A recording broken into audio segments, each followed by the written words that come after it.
The last topic we were on, Babaji, we were talking about destiny. In one of Babaji's talks, Babaji mentioned when God appears in front of you, do not ask for anything that God can give you. Ask for God only. Babaji, when that time comes, one is said to have completed tapas and is now self realized, aware of the truth. Then why do they still have desires? Can Babaji share with us Babaji's experience the moment Babaji completed tapas?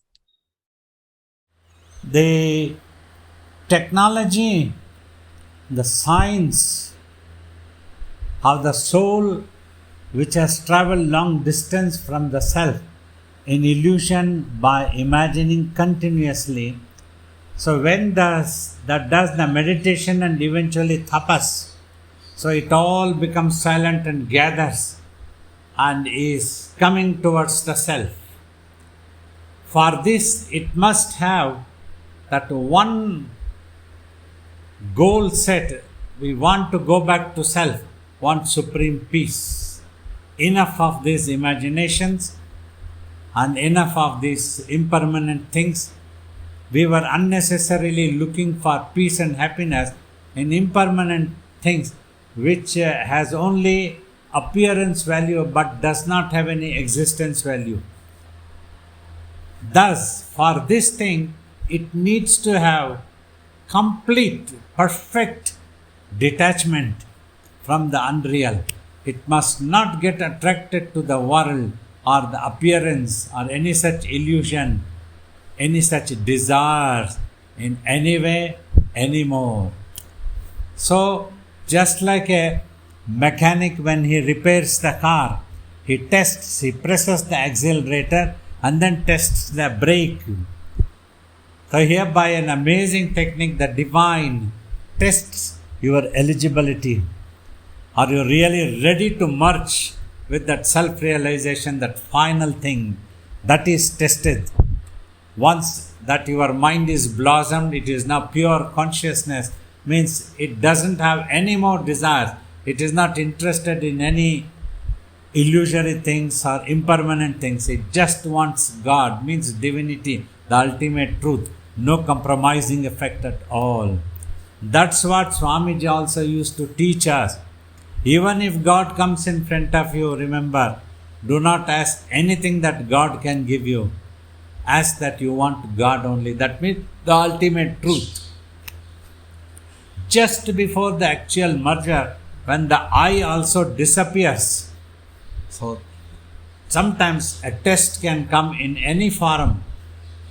It can be in a form that the divinity might manifest as a form which you are used to, or a guru might appear, any such thing, and that will test you that you are ready now to sit on the throne.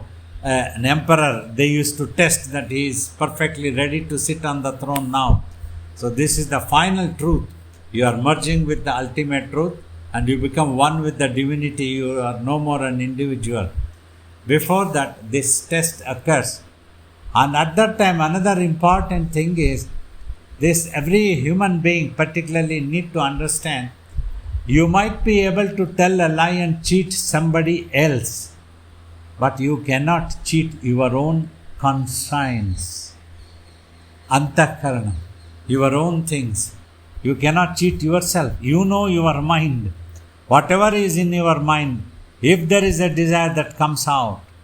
So if you are humble, if you have the detachment, you won't have anything. That's what, when in front of Swamiji, divine Shiva Parvati appeared, when they told, your 12-year tapas is over. Now, according to your desire, you can go and do anything.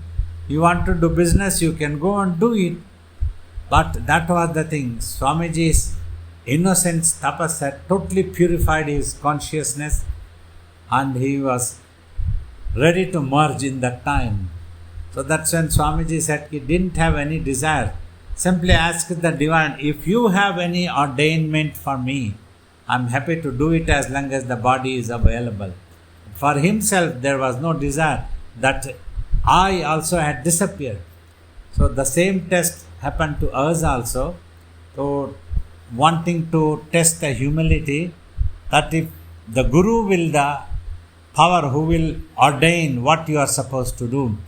We didn't have any other desire. There was supreme peace.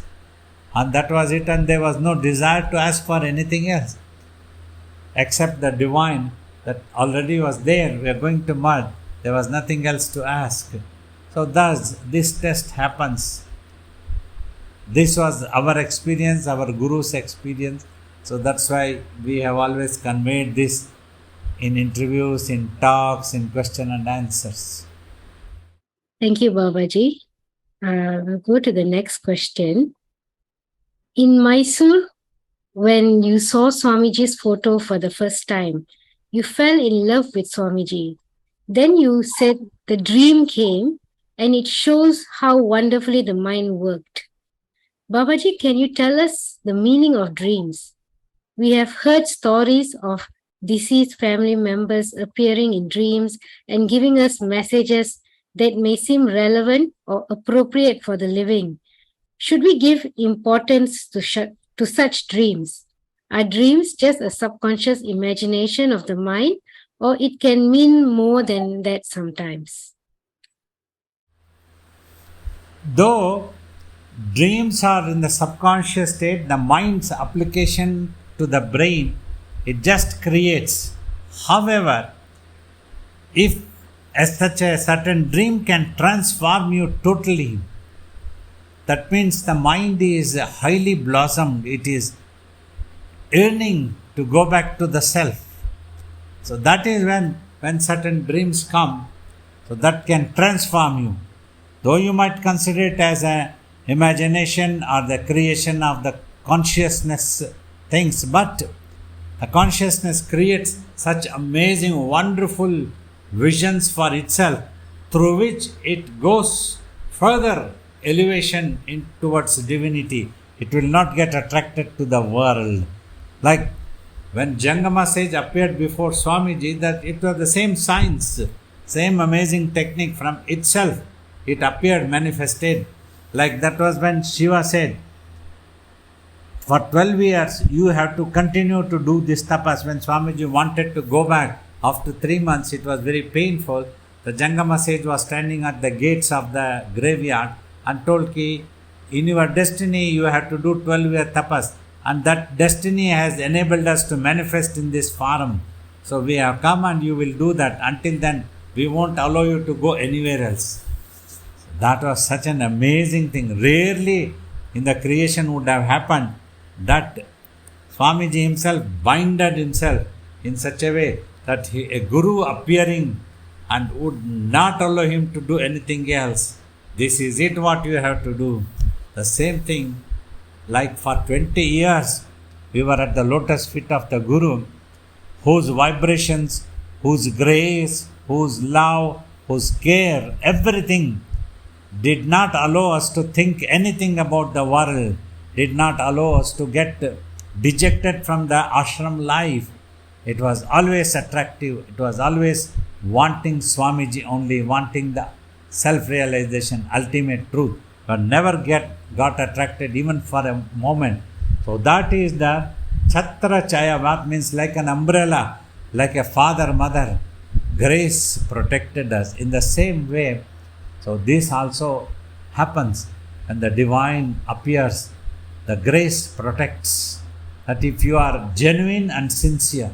So that is why Swamiji used to tell, first in the beginning itself, you need to be genuine and sincere to go towards the divinity, to attain the moksha or liberation or self-realization. Like that. That genuinity is always tested. Even the last moment when the I disappears and the merger has to happen. So that was tested. And once you are done, that merger happens, and that is self-realization. You are one with the divinity. Thank you, Babaji. The next question. With each reincarnation, our mind loses potency. Babaji, please share with us why that is. Does this mean that with more reincarnation one goes through, and if one does not achieve moksha, can they eventually reach a point where their mind has completely lost its potency?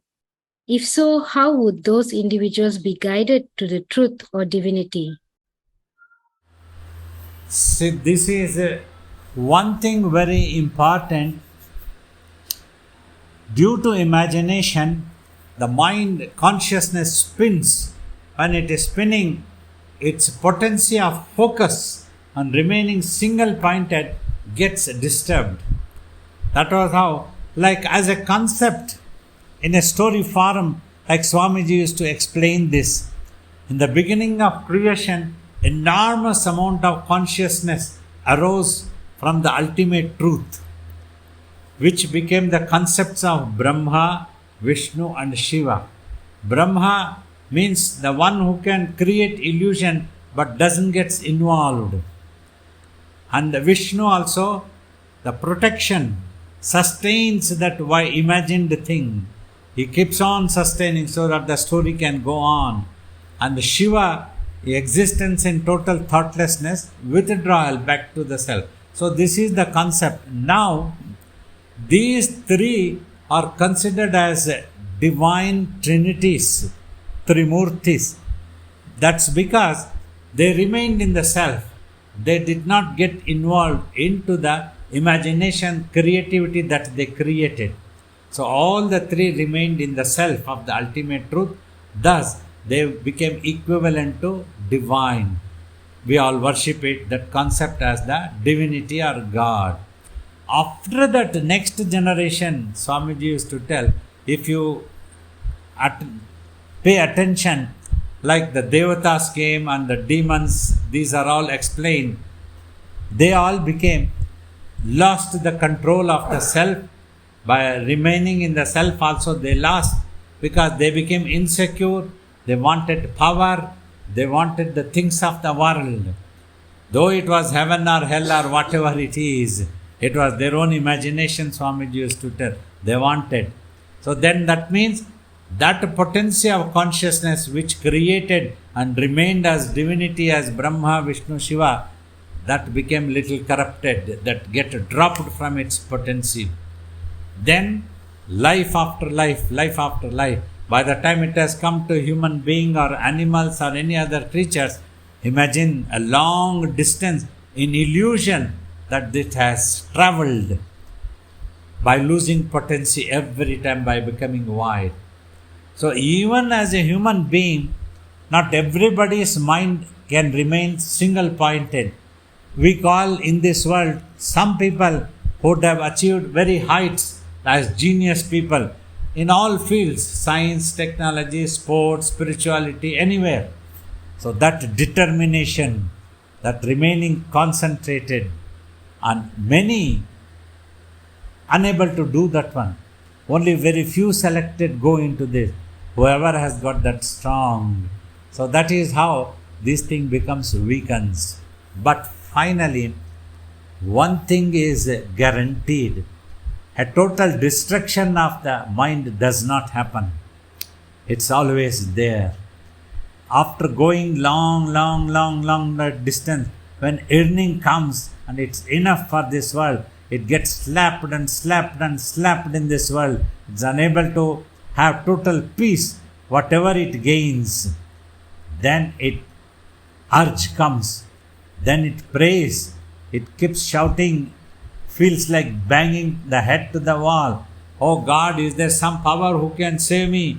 Oh, is there any guru who can guide me? Who can help me? Who can inspire me? I want peace, I want peace. So that is when the return journey starts. When the return journey starts, your ability to remain sincere, genuine to the goal that you want supreme peace only, you will not compromise for anything. And you shall have faith, total faith in the Guru, total faith in yourself, total faith in the divinity. So these things are necessary. Otherwise, you will slip back again. It's like snake and ladder. On the ladder, you start climbing up, getting elevated towards divinity. But suddenly if some ego comes, some stupidity happens, then you will get dropped by the snake again back to square one. That is so important. That eligibility is always tested. Once you are ready to really go and you are totally detached for the appearance of the world, of the universe, which cannot give permanent happiness, when it itself is not permanent, when you have the firm conviction, then you become eligible to go towards divinity. So that's how briefly a concept has been explained, how this potency gets weakened, but one thing is guaranteed, that the divine will grace upon. It's a matter of time. If it happened to me today, it had happened to Swamiji yesterday, all of you also one day you will all get. But if you can be genuine, you won't look back, you won't compromise, it can happen quickly also. That all depends on your earning, how much you really want it. Like we all have read some stories of different sages, Jesus or other thing. Every story this is said. When some disciple came, said, I want God. He took him to the river and dipped him inside. So he was for a few moments, he was very desperate to get the oxygen. When he came up, thank God, I am happy. Then that Guru said, your earning must happen. Just now when you were inside the water, you are desperate to get back to the air properly, the oxygen to survive yourself. When you are desperate that much that you want God, then God will come to you. That will happen automatically. So these are some of the points for this question, very nicely that you asked. Thank you, Babaji. Babaji, the next topic is on renunciation. In your talk, Babaji, you said, stay anywhere and do sadhana. To become a yogi, Swamiji did intense tapas for 12 years and Babaji did intense tapas for 5 years. Is it then possible for us to achieve self-realization by just doing 1 hour meditation daily together with sadhana practices? Or by doing this meditation, we are shaping our future so that after that, we can elevate ourselves to different worlds with spiritual importance that will guide us to eventually do longer hours of meditation and slowly into tapas. I remember an example. Once Sheshadri Swami of Tiruvannamalai, looking at a person, he was a monk, but he was roaming here and there without doing proper sadhana. He just caught hold of his collar. He used to behave very funny, like a mad person, but used to tell Upanishad words beautifully, pointing at Ramana Maharishi, who was then doing tapas on the hills. Virupakshi came, and about himself, he said, see, look, my younger brother is earning 100 rupees. I earned about 10 rupees. You at least earn about 50 paise. Why are you wasting your time roaming here and there? That means this 100 rupees means not rupees earning, the sadhana, amount of sadhana. 100 rupees he meant Ramana Maharishi was complete sadhana. So when you want self-realization, you will have to do that much of sadhana important. But when we teach, we don't want to panic anybody. Without doing 12 year tapas, you cannot have any realization. Get out from here. No. No problem. You can have that one. Let us take you to first step. You learn to climb this first step. Come down, you might fall down, again stand up, again go to that step. Once you learn the first step, then you feel inspired, and slowly you will start going one after the another, and one day you will be on top of the mountain. So that is the importance. So that's why we teach at least achieve 1 hour. Swamiji was little bit tough, if you all know that one. Day 1 itself he used to insist 1 hour you have to do. That is the instruction. There were no concession. We have become a little more lenient. The present day generations, difficult for them to sit. Yesterday only I was talking to some about 14-15 people, senior citizens. They all agreed, Babaji, even to sit for 5 minutes is such a difficult. You are talking of 1 hour. So imagine if a person is not used to, has never tried it, never practiced it, even sitting for 1 hour becomes so difficult.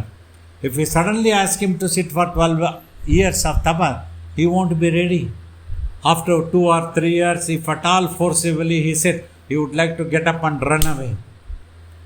Living in the ashram also is not easy. In total celibacy and totally dedicated, let go all the ego, serving the master and be doing sadhana. So these things are very tough life. If they are not ready for that one, after some time they would like to leave and go away. So this is what happens. So one needs to be ready for this, otherwise it will be difficult. Finally means if you want to pass a highest test, you will have to dedicate that much of time to prepare for such competitive examinations. You want to become a country's president or a prime minister, whatever it is, you have to prepare for that. You need to have that what you call eligibility, that quality that you are able to take care of the country properly. Otherwise, you will be a failure. If you say, I can do only half an hour work, can I become the prime minister? No, it's not possible. You will have to work so much of like that. You want to become a yogi like us and then tell, no, I cannot work. I want a whole day's rest and I want to get up only at 12 o'clock. I cannot get up early morning. It is not okay. So you cannot become a saint also. It's not easy. You have to be like a mother and you have to be ready to give your time, dedicate yourself for others, for need of, like that. Whatever, whenever you need to achieve the highest, you need to dedicate and be disciplined, give time that much up. People talk that I want self-realization, I want to see God. But are you ready? Are you ready? Do you think you are eligible? That is always tested. If they don't take it, they will be a failure and they will go back, and after some time it will take more time. Swamiji used to tell after 55,000 life cycle, they will again come back to human life and then they might feel that yearning. So that is very important, yearning. How much you are ready to go for that one. So like my mother also asked me, do you think that you can give up your beautiful home and all of us, you don't bother and you can go and stay in the ashram, you will be all alone, we won't be there and you won't get any pampered things. I knew I had fallen in love with Swamiji and that will sustain me. I will never look back. Whatever Swamiji does, even if he cuts me into pieces, I had decided that I want to be with Swamiji only till the last breath of my life. That's what it is. So that type of spirit must be there. So that is what is needed. Till then, you prepare yourself. First achieve 1 hour meditation. That 1 hour, first sitting stationary in the physical body is important. Now every now and then you should not open eyes and do some things like that. You are unable to sit, you go get out and come back, you switch off the video, go and come out. That is not the thing. First practice that you can sit 1 hour. So after many years of my putting in effort and trying to help everybody to do this type of meditation, giving them practical workshop timings and like that, conducting retreats. Now I can see many people around the world, all of you also are able to sit for 1 hour comfortably into the meditation. Now the next challenge comes in that 1 hour.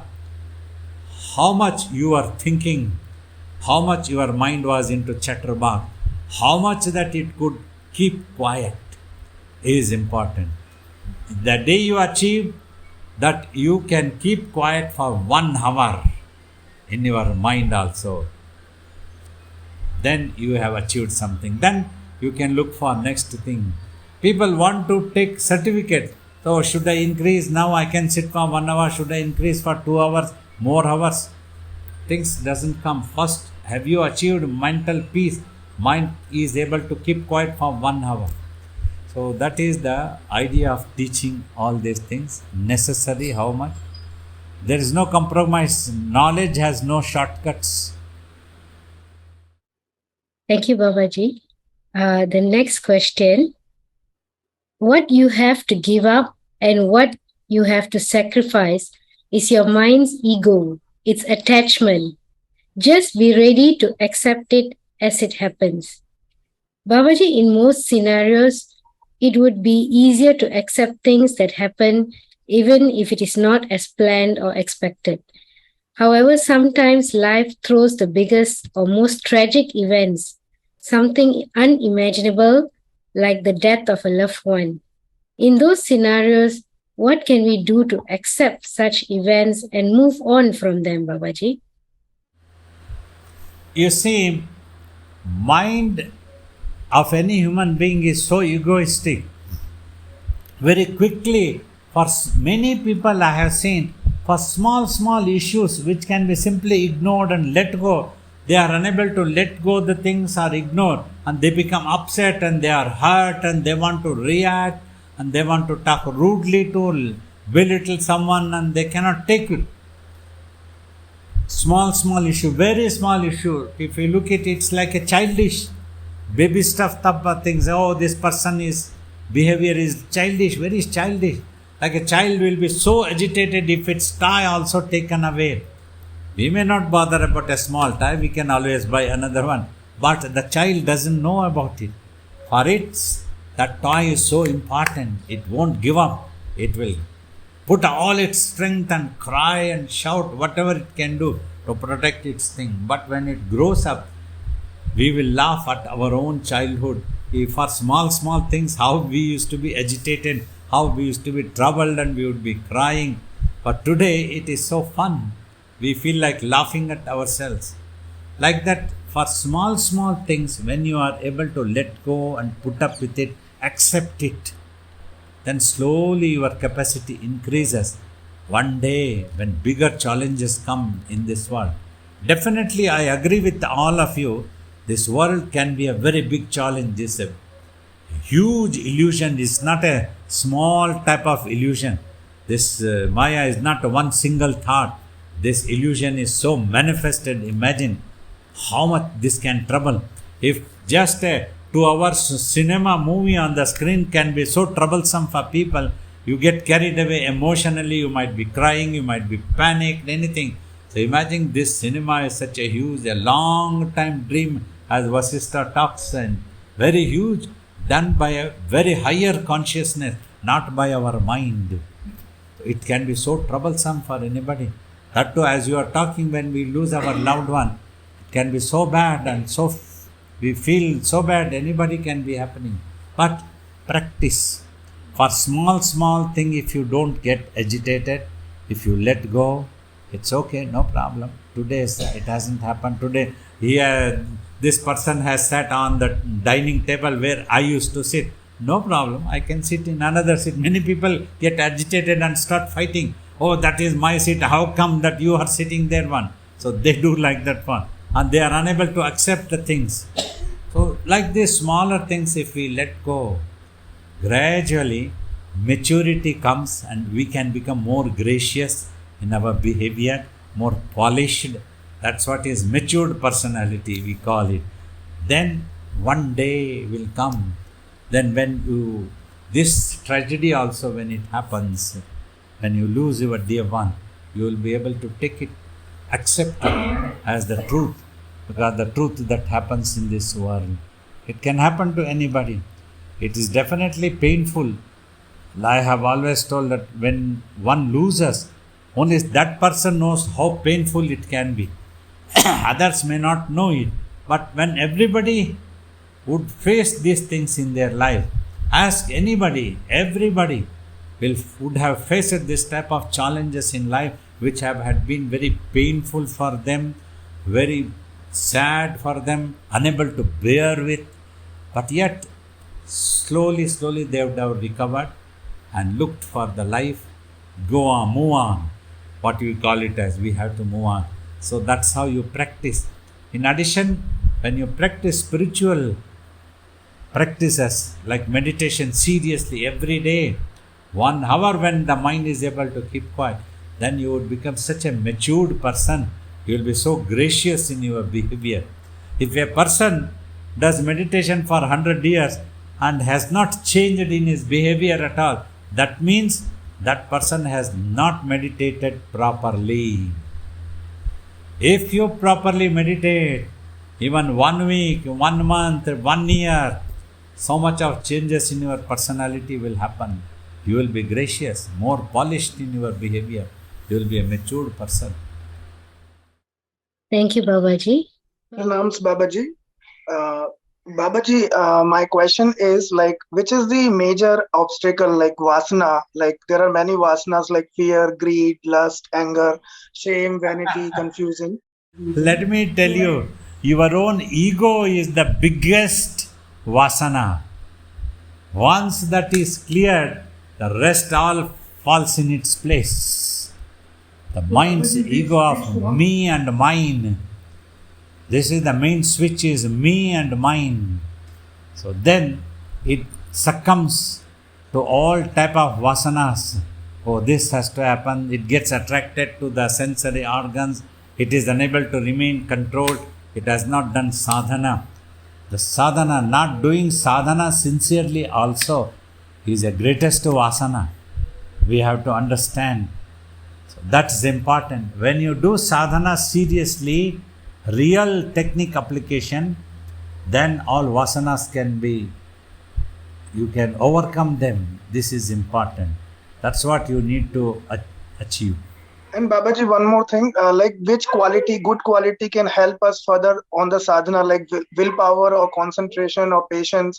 Because sometimes All these combined, you are earning. Do you really want? Are you ready to do it?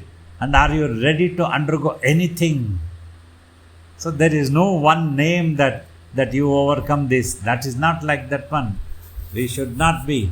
The mind can take any shape. It can go into anything.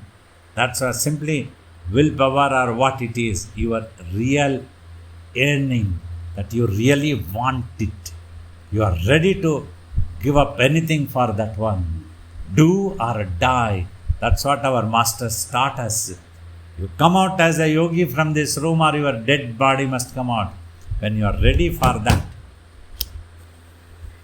So wonderful that you all took out your precious time and came to be with us to practice the silence of the mind meditation, and it means a lot to me. I feel it's enthusiastic for me to teach you all when you are ready to learn. Practice, please, be serious every day, not just during the Zoom. Every day you sit down, then sitting 1 hour will be so comfortable for you, and then one day sitting 1 hour quietly in the mind also will be very, very comfortable. It will be just like eating jalebis.